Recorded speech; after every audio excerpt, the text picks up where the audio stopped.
नमस्कार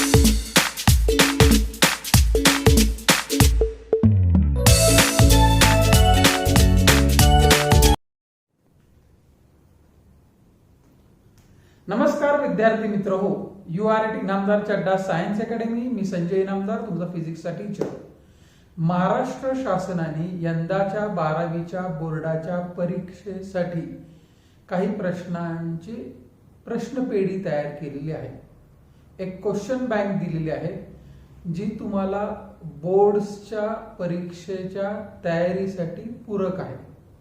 त्या प्रश्नपेढीमध्ये त्यांनी स्पष्ट असा उल्लेख केलेला आहे की हे प्रश्न फक्त सरावासाठी आहेत आणि यातलेच सारे प्रश्न येतील असं काही नाही. अगदी त्यांच्याच भाषेत सांगायचं तर प्रश्नपेढीमध्ये त्यांनी दुसरा मुद्दा जो दिलेला आहे की सदर प्रश्नसंचातील प्रश्न बोर्डाच्या प्रश्नपत्रिकेत येतीलच असे नाही याची नोंद घ्यावी. फक्त विद्यार्थ्यांना प्रश्न प्रकारांचा सराव करून देण्यासाठीच. तसं जरी असलं तर या कोरोनाच्या पार्श्वभूमीवर तुम्ही जे काही गेले 1 वर्ष ज्या पद्धतीनं तुमचा ज्ञानार्जनामध्ये हाल झालेले आहेत ते पाहता तुमचा यंदाचा बोर्डाचा पेपर ह्या प्रश्नपेढीवर अवलंबून असेल असं मानायला हरकत नाही. आकडे चेंज होतील, न्यूमेरिकल्स मध्ये काही नंबर्स चेंज होतील, डाटा चेंज होतील, पण स्वरूप तसं असेल असा तर्क करायला काय हरकत नाही. यातीलच येतील असं आपण अजिबात मानायचं काही कारण नाही. पण निदान जे काही प्रश्न दिलेले आहेत त्याचा आपण सराव तरी करूया. तर इनामदार चड्डा सायन्स अकॅडमीने सर्व विद्यार्थ्यांसाठी ह्या प्रश्नपेढीचं, फिजिक्सच्या प्रश्नपेढीचं सोल्युशन तयार करण्याचे ठरविलेले आहे आणि तो तसा आम्ही तुम्हाला शेअर करू. तर आता जास्त काहीही इंट्रोडक्शन मध्ये वेळ घालवण्यापेक्षा आपण थेट प्रश्नपेढीत जाऊया. तर पहिला जो पार्ट आहे तो very short answers. Very short answers 1 Marquez जे न्यूमेरिकल्स आपल्याला विचारलेले आहेत ते आपण सॉल्व्ह करूया. प्रश्न क्रमांक 5 व्हेरी शॉर्ट अँसर मधला. 2 bodies have moment of inertia I and 2I respectively about their axis of rotation. If their kinetic energies of rotation are equal, then what is the ratio of their angular velocity? तर त्यांनी प्रश्नामध्ये काय दिलेलं आहे, 2 bodies have moment of inertia म्हणजे I1 is equal to I, I2 is equal to 2I, kinetic energy of rotation are equal, and what is the ratio of their angular velocity? Omega 1 is to omega 2 हा आहे question mark. This is given and this is to find. ठीक आहे, 1 मार्काचा प्रश्न आहे. प्रश्न सोपाच आहे. याचं solution असं असणार आहे, kinetic energies are equal. Now what is formula for kinetic energy of a rotating body? For a rotating body, kinetic energy is half I omega square. It will be I1 omega 1 square, half I2 omega 2 square. Half and half will go off the board. Therefore, omega 1 square upon omega 2 square is equal to I2 upon I1. Am I right? Yes. What is I2 equal to? 2I. What is I1 is equal to I? This is equal to 2. Therefore, omega 1 upon omega 2 is equal to root of 2. आपल्याला omega 1 square upon omega 2 square हा 2 आलेला आहे. म्हणजे omega 1 is to omega 2 is equal to root 2. Therefore, omega 1 is to omega 2 is equal to root 2 is to 1. Box this. Write the answer and you will get 1 mark. If you wish, you can substitute the value of root 2 as 1.414. But I think so that this much is sufficient enough. Let's go for the second problem. Second problem is problem number 6. Numerical. Second numerical of very short answers. VSA 1 mark each. Second, 6th question. A hollow sphere has radius 6.4 meter. Okay. Radius त्यांनी दिलेला आहे 6.4 metre. What is the minimum velocity required by the motorcyclist at the bottom to complete the circle? Okay. Now look at the problem. There is a hollow sphere. Okay. And a motorcyclist is going to ride his motorcycle in this way. त्यांनी आपल्याला काय प्रश्न विचारलेला आहे की what is the minimum velocity at bottom so that he loops this circle. So हा problem vertical circular मोशनचा आहे. जी ची व्हॅल्यू दिली नसेल तर आपण ती 9.8 मीटर पर सेकंड स्क्वेअर घ्यायची आहे. Okay okay. आता त्यांनी आपल्याला वेलॉसिटी ऍट बॉटम विचारलेले आहे. To loop a vertical circle what is the formula for velocity at bottom. Velocity at बॉटमचा फॉर्म्युला काय आहे? Under root 5rg. What is the minimum velocity required at the top? Under root 3rg. What is the velocity in the horizontal position? Under root 3rg. तर चला value substitute करू आपण. 5r ची value किती दिलेली आहे? 6.4. g ची value दिलेली आहे 9.8. Okay. This is equal to 5 into 6.4 is what? 32 into what? 9.8. Okay. Now you do this calculations. 32 into 8 is 256. 25 carried. 32 9 is 288. 288 and this is 313. So this is 313.6. आता ह्याचा स्क्वेअर रूट आपल्याला काढायचा आहे. परीक्षेमध्ये तुम्हाला लॉगबुक वापरायचं आहे. तुम्हाला इतर कोणत्या पद्धतीने सॉल्व्ह करता येतं तसं सॉल्व्ह करा. 16 चा स्क्वेअर किती आहे? 256 म्हणजे आन्सर 16 पेक्षा जास्त आहे. 17 चा स्क्वेअर किती आहे? 289. 17 पेक्षा पण जास्त आन्सर आहे. 18 चा स्क्वेअर किती आहे? 324 म्हणजे 18 पेक्षा कमी असणार आहे. If you look in the log book you will get the answer as 17.70. Unit is metre per second. velocity at bottom is equal to under root 17.70 meter per second. Okay, you please pause the video and write down the solutions. शक्यतो तुम्हाला जर खऱ्या अर्थाने तयारी करायची असेल तर माझ्या लेक्चरचा व्हिडिओ पाहत असतानाच तुमच्या बरोबर तुमची नोटबुक, पेन, पेन्सिल, ह्याचे PDF चे जे तुमचे क्वेश्चन बँकचे जे नोट्स आहेत त्याचे प्रिंट आउट्स असेल तर उत्तम. तुम्ही माझ्याबरोबरच ते सॉल्व्ह करायला पाहिजे. एखादी गोष्ट नाही समजली तर पॉज करायचं, रिवाइंड करायचं. Okay, got it. चला हे दोन प्रॉब्लेम झालेले आहेत. आपण तिसरा प्रॉब्लेम पाहूया. व्हेरी शॉर्ट आन्सर्स मधला. It is the 7th question from your question bank. Okay. A bend in a level road has a radius of 100 meter. तर पहिल्यांदाच आपण गिवन मध्ये लिहूया जो रोडचा रेडियस आहे. काय पडला? रोडचा रेडियस जो आहे तो आहे 100 मीटर.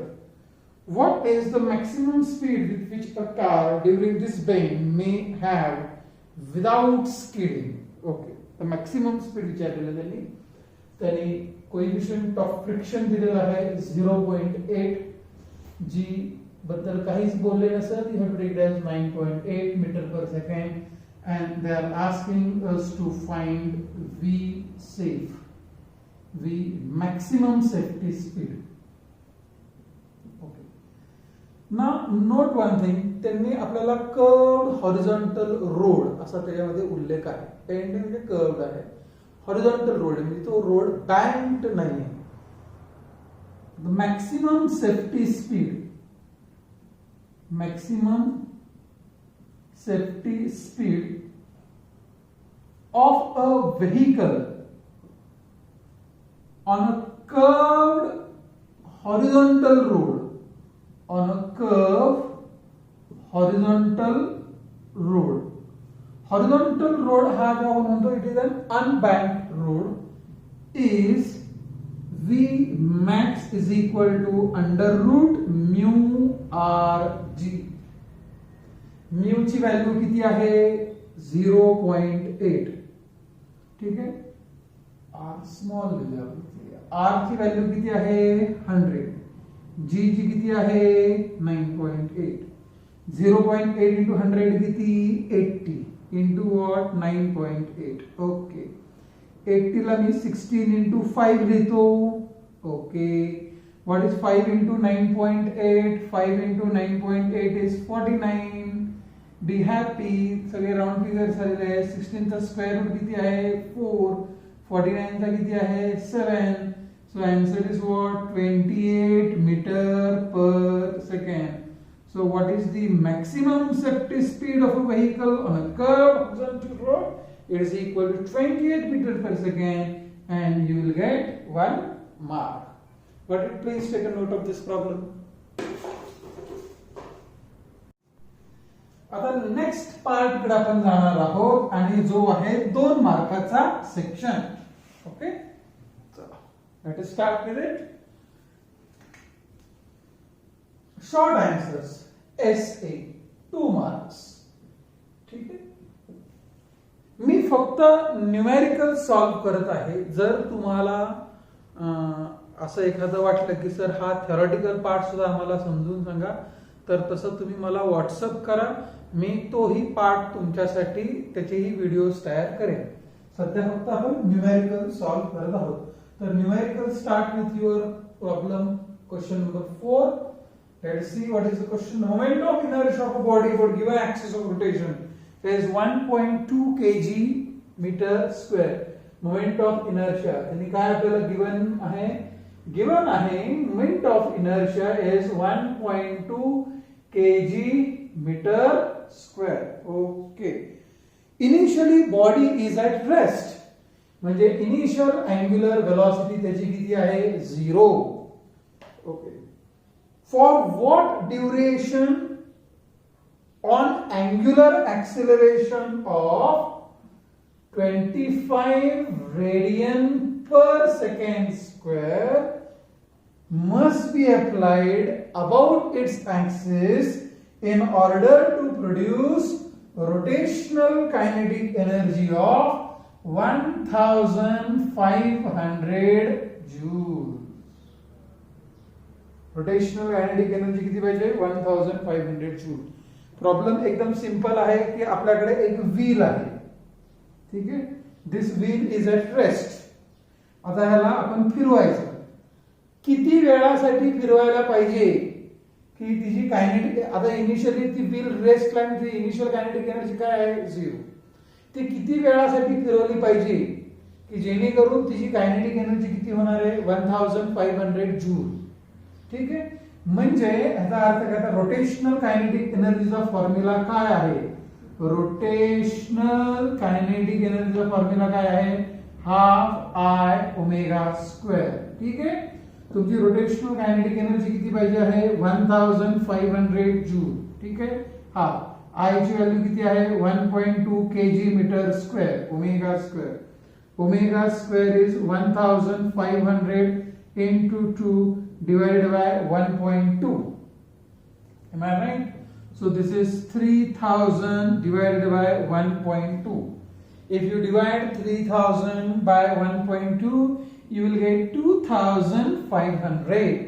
तर तो ओमेगा स्क्वेअर तुमचा किती आला 2500. म्हणजे ओमेगाची व्हॅल्यू किती झाली, त्याचा स्क्वेअर रूट म्हणजे 50 radian per second. So what is value of omega? Omega is equal to 50 radian per second.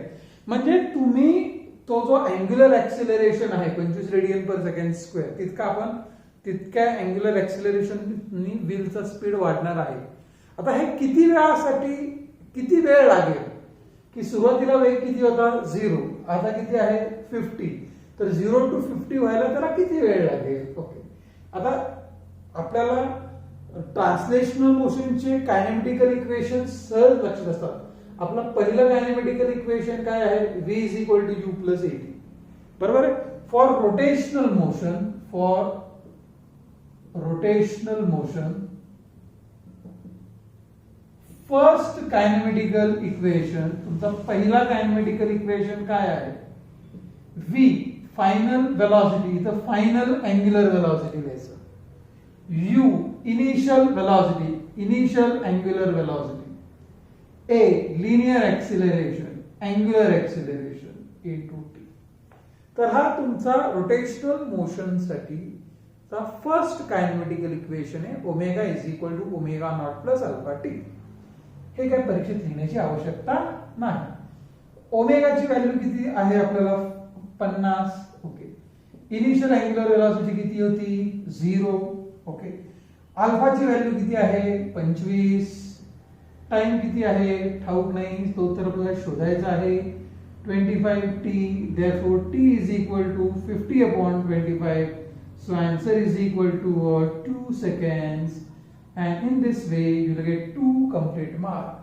Your first mark you are going to get it over here, your second mark you are going to get it over here, and I am sure you will be getting these 2 marks completely. Please take a note of this problem.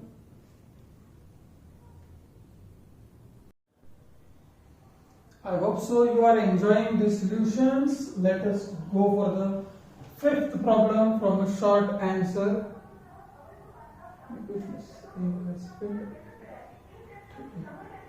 The bucket containing water is tied to one end of the rope, 5 meter long. एक रोप आहे, एक bucket आहे, bucket मध्ये पाणी आहे, and it is rotated in a vertical circle about its one end. Okay. Find the number of rotations per minute in order that water in the bucket does not spill. Okay. आता problem समजून घ्या. आपल्याकडे एक bucket आहे, bucket, ठीक आहे. This is a hand. There is one rope that is being tied to it. ह्या रोपची length जी आहे ती किती आहे 5 मीटर. ह्यात पाणी भरलेलं आहे. Okay. And it's going to be spilled, it is going to be revolved in the vertical circle. तर त्यांनी विचारलं की find the number of rotations per minute so that water doesn't spill out. आता water spill होण्याची सगळ्यात दाट शक्यता कधी असणार आहे when your bucket is at the top position. हा तुमचा radius of the circular path आहे, that is equal to length of the string. Look at the solution. त्यांनी आपल्याला काय गिवन दिलेलं आहे, radius of the circular path that is equal to what 5 metre. ठीक आहे. आता इथं पाणी स्पिल होऊ शकतं. आता इथं डाउनवर्ड फोर्स काय आहे सांगा मला, mg. Okay. But if this downward force acts as a centripetal force required for the circular motion, then water will not spill. That means for water not to spill, your weight of the water must act as what, centripetal force. That means mg must be equal to what, mv square, and mm goes off the board. You will get v square is equal to rg. What is v is equal to under root rg. So this is the minimum velocity that is required at what, at the top. तुम्ही directly परीक्षेमध्ये हे statement लिहू शकता. मी तर तुम्हाला derive करून दाखवलेलं आहे की इथं बकेट मधलं जे पाणी आहे त्या पाण्याचं वेट असं डाउनवर्ड ऍक्ट होणार. But water will not spill if this weight acts as what, centripetal force required for what, circular motion. So your, and what is formula for centripetal force, mv square upon r. I get this. No need to write down this expression in your examination. In examination you are going to directly write in this way. Look at the solution. त्यांनी आपल्याला n minimum विचारलाय, revolutions per minute. Minimum velocity at top so that water does not spill. What is v given by under root rg. परीक्षेमध्ये तुम्ही directly ह्या स्टेटमेंटनी सुरुवात करू शकता. Okay. तुम्हाला r ची व्हॅल्यू किती दिलेली आहे 5, g किती दिलेला आहे 9.8. हे किती झालं तुमचं 49. 49 चा स्क्वेअर रूट किती झाला 7 मीटर पर सेकंड. ओके. आता आपल्याला काय विचारले, रेव्होल्यूशन्स पर मिनिट. एका मिनिटात किती रेव्होल्यूशन्स, म्हणजे आपल्याला थोडक्यात अँग्युलर वेलॉसिटीज विचारलेली आहे. पण अँग्युलर व्हेलॉसिटी ही रेडियन पर सेकंड मध्ये असते. आता ओमेगा जो असतो तो कसा असतो, रेडियन पर सेकंड. ह्याला जर मला आरपीएस मध्ये कन्वर्ट करायचं असेल तर omega divided by 2 pi will give me what, revolutions per second. एका राउंड मध्ये अँगल तुमचा किती आहे, 2 pi. So if I divide omega by 2 pi I will get revolutions per second. But if I want it in rotations, revolutions per minute, then omega into 60 divided by 2 pi, I will get what, revolutions per minute. तर असे इथे formula मी तुम्हाला derive दाखवलेले आहे. आपण omega find out केला तर omega म्हणजे रेडियन पर सेकंड. ओमेगाला 2 पाय ने डिवाइड जर केलं तर I get revolutions per minute, sorry per second. आणि त्या स्मॉल एन ला 60 ने मल्टिप्लाय केलं तर मला रेव्होल्यूशन्स पर मिनिट भेटतात. तर ह्या सगळ्या चर्चेचा निष्कर्ष काय आहे, मला पहिल्यांदा अँग्युलर व्हेलॉसिटी फाइंड आउट करावी लागणार आहे.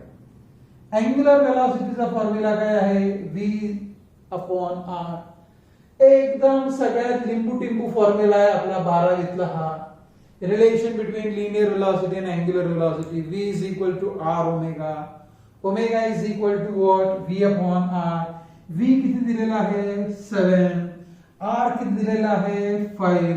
7 upon 5 किती आहे 1.4. So it is what? 1.4 radian per second. Okay.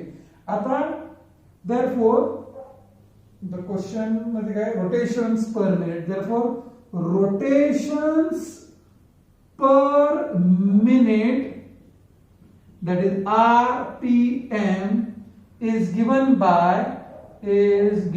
by capital N is equal to omega upon 2 pi into 60. हे डायरेक्टली लिहू शकता तुम्ही. ओमेगाची व्हॅल्यू किती आहे 1.4 इंटू काय 60 डिवाइडेड बाय काय 2 pi. ओके चलो, what is 60 into 1.8 or what is 60 upon 2, 30. 30 into 1.4 किती झाला 42. 42 divided by what, 3.14. Now you have to do this calculation, 42 divided by 3.14, and you get the answer as 13.37. जे तुमच्या पुस्तकामध्ये दिलेलं आहे ते आन्सर परफेक्टली मॅच होत आहे. 13.37. हे सगळं काय परीक्षेला लिहिण्याची आवश्यकता नाही. तुम्हाला प्रॉब्लेम एक्सप्लेन करताना मी हे लिहिलं होतं. तर तुम्ही हा असा सॉल्व्ह केला, तुम्हाला इथे 1 मार्क भेटेल, इथे 1 मार्क भेटेल, इथे तुम्हाला 2 on 2 भेटेल. परीक्षेमध्ये शक्यता आहे की फक्त नंबर्स बदललेले असतील पण स्वरूप तेच असेल. तर हे पटकन असा प्रॉब्लेम आला तर पहिलं काय, the minimum velocity at the top so that water does not spill, v is equal to under root rg. Angular velocity find out करा v by r, and in rotations per minute rpm find out करायचं तर you have to divide omega by 2 pi, multiply by what 60. हा formula जर तुम्हाला माहितच आहे, omega is equal to what 2 pi n. हे माहित नसेल तर हे तरी माहित आहे, t is equal to 2 pi by omega. What is the reciprocal of time period? Frequency. So what is omega is equal to 2 pi n. What is n is equal to omega upon 2 pi. त्याला 60 ने multiply केलं तर आपल्याला काय मिळतं, rotations per minute किंवा revolutions per minute. But if this problem comes in examination, follow these steps and get to your answer. तर फक्त आपल्याला सोल्युशन्स फक्त देणं हे उद्दिष्ट नाहीये, तर त्या न्यूमेरिकल सॉल्व्ह करत असताना त्याला पॅरलल जे काही फॉर्म्युलेज आहेत तेही आपण डिस्कस करत जाऊ. But it please take a note of this. Will discuss the next problem. Let us shift to the next problem. Problem आहे a body weighing 0.5 kg is tied to a string and is projected with a velocity 10 meter per second. A body starts whirling in a vertical circle. If the radius of the circle is 0.8 meter, find the tension in the string when the body is at the top of the circle. Okay. मी आधी तुम्हाला problem explain करतो, मग आपण numerical solve करूया. Okay, हे बघा problem असा आहे की एक स्ट्रिंग आहे ज्याची लेंथ 0.8 मीटर दिलेली आहे, म्हणजे R radius of the circular path असणार आहे जो 0.8 मीटर असणार आहे. An object of mass 0.5 kg is tied to it and is projected with a velocity of 10 meter per second. म्हणजे इथं एक स्ट्रिंग आहे, इथं असा एक ऑब्जेक्ट आहे, त्याला टिचकी मारली आणि आपण टिचकी मारलेली आहे. वेलॉसिटी ऍट द बॉटम दिलेला आहे 10 metre per second. Because of it moves in a circular path. हा गोल गोल गोल गोल गोल गोल सर्क्युलर पाथ नाही तो फिरणार आहे. आणि जेव्हा तो object at the highest point असेल तेव्हा टेन्शन इन द स्ट्रिंग काय आहे ते आपल्याला विचारलेलं आहे. तर आता हा प्रॉब्लेम कसा अनालाइज करायचा, तर पहिला आपण अनालाइज करूया आणि मग तो सॉल्व्ह करूया. की जेव्हा look at the diagram, vertical circle, okay, this is velocity at the bottom and this is velocity at the top. Okay, this is the string.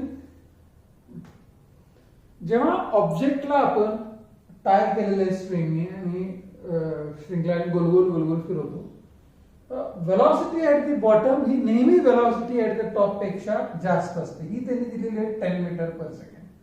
आता हे किती आहे ते आपल्याला कॅल्क्युलेट करावं लागेल. टेन्शन कसं फाइंड आउट करायचं ते आपण डिस्कस करू.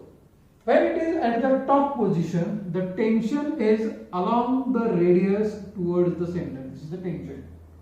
Okay, at the top position. Okay, or at the highest position. Top position. The weight mg also acts in what? Downward direction. These two together, T plus mg, which are acting along the radius towards the center, will provide necessary centripetal force, that is mvt square upon r. This is tension at the top, T. So how to find the tension at the top is equal to mvt square upon r minus mg. आता इथं vt म्हणजे काय, velocity at the top position, आणि आपल्याला त्यांनी काय दिलेले आहे, velocity at the bottom position. म्हणजे प्रॉब्लेम अनालाइज करताना आपलं पहिली गोष्ट जी निदर्शन असेल ती म्हणजे आपल्याला velocity at the top find out करावं लागणार आहे. So you must know what is the relationship between velocity at the bottom and velocity at the top if an object is performing a circular motion in a vertical plane. Okay, now what is the relation? Look at the solution. Velocity at the top का square is equal to velocity at bottom square minus 4rg. तर जर हे relation कसं काय आलं तर तेही सांगतो तुम्हाला मी, ते रिलेशन कसं काय आलं. What is v square is equal to u square plus 2as, third kinetical equation. Velocity at the top will be equal to initial velocity at the bottom plus 2a is acceleration due to gravity, s is displacement. ह्या point वर ना ह्या point कडे आपण जर पाहिलं तर हे डिस्टन्स तुमचा r आहे, हे डिस्टन्स तुमचा r आहे, टोटल डिस्टन्स तुमचं किती झालं 2r. म्हणजे what is vt square is equal to vb square, 2 2 जा 4, इट इज 4rg. असं एक डिराइव्ह होतं. तुम्ही हे डायरेक्टली परीक्षेमध्ये लिहू शकता. If velocity at the bottom is vb, then velocity at the top vt is given by vt square is equal to vb square minus 4rg. हे तुम्ही डायरेक्टली परीक्षेमध्ये लिहू शकता. 2 मार्काचा न्यूमेरिकल आहे, ते काय तुमच्याकडे हे डेरिव्हेशन्स एक्सपेक्ट करत नाही. तर माझी पहिली प्रायोरिटी काय असणार आहे, vt फाइंड आउट करणं. vt फाइंड आउट केलं की टेन्शनचा हा जो फॉर्म्युला आहे, tension at the top is equal to mvt square upon r minus mg. मला m ची व्हॅल्यू माहित आहे 0.5, vt मी शोधणार आहे, r माहित आहे 0.8, m माहित आहे 0.5, g माहित आहे 9.8. मला सगळ्या व्हॅल्यूज माहित आहे, सबस्टिट्यूट करणार आणि आन्सर मिळवणार. So what is our first task? My first task is to find velocity at the top. Okay, so you start the solution in this way. Look at this. velocity of an object at top position. I hope so they are using the same word, top position. Yes, the top of the circle. Top position is given by Vt square is equal to Vb square minus 4Rg. Okay. Substitute the values. What is Vb? 10. 10 का square minus 4. R की value कितनी है? 0.8. G की value कितनी है? 9.8. Okay.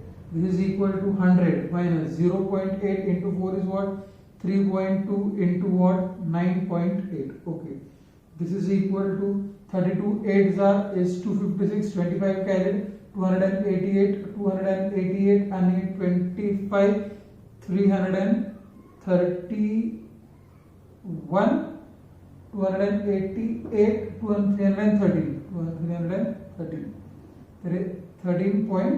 13.36. तुम्हाला हे आठवतंय आपण मला वाटतं पहिल्या का दुसऱ्या प्रॉब्लेमच्या कॅल्क्युलेशनला पण आपण तिथं 32 into 9.8 होतं, इथं 3.2 into 9.8 आहे. Okay, now what is 100 minus 31.36? It will be equal to 68.64. Okay, so this is Vt square. आता तुम्हाला सांगायचं ना तर आपल्याला Vt स्क्वेअरच लागणार आहे. बघा तुम्ही का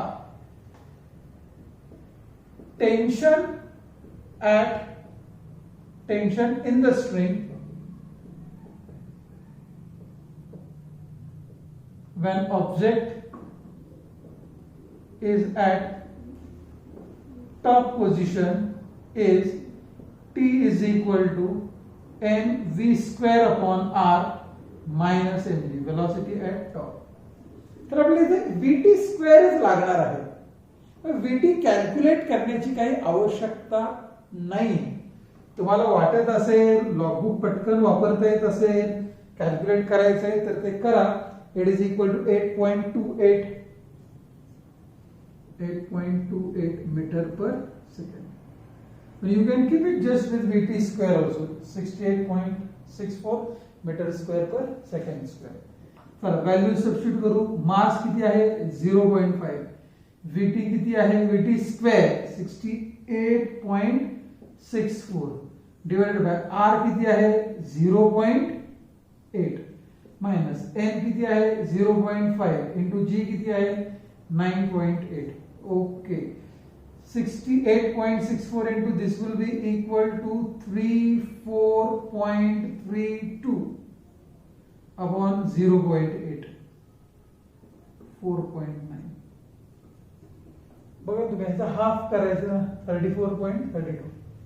If you divide this by 8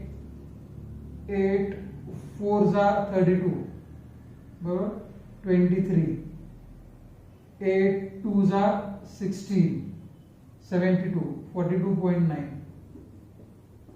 minus 4.9, बरोबर आहे. व्हॉट इज 42.9 minus 4.99 गेले. 42 minus 4 किती झालं? 38. तर तुमचा आन्सर किती आहे? 38 न्यूटन. आणि आपल्याला त्यांनी प्रश्नपेढीमध्ये किती दिलेलं आहे? 3.8 न्यूटन. पॉइंट तिकडे चुकून आला असेल असं आपण गृहीत धरू. परीक्षेमध्ये लक्षात ठेवा 2च मार्काला प्रश्न आहे. मी जे एक्सप्लेनेशन करतो तर ते तुमच्या थिअरीचं एक रिव्हिजनचा पार्ट आहे असं सुद्धा समजून घेत जा.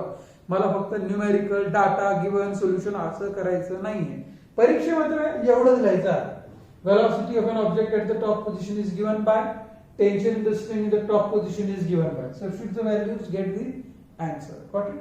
So in today's lecture we have solved the numericals from very short answers and short answers.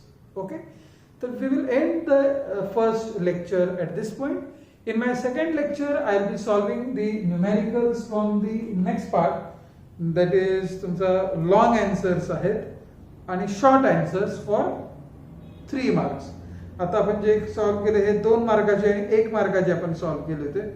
तर short answer second part 3 marks आणि लॉंग आन्सर्स वर न्यूमेरिकल्स नाहीच आहेत. तर नेक्स्ट लेक्चर मध्ये आपण 3 मार्काचे जेवढे न्यूमेरिकल्स आहेत तेवढे सॉल्व करू. रोज अभ्यास करा. साधारणतः अजूनही परीक्षेला 1.25 महिना राहिलेला आहे.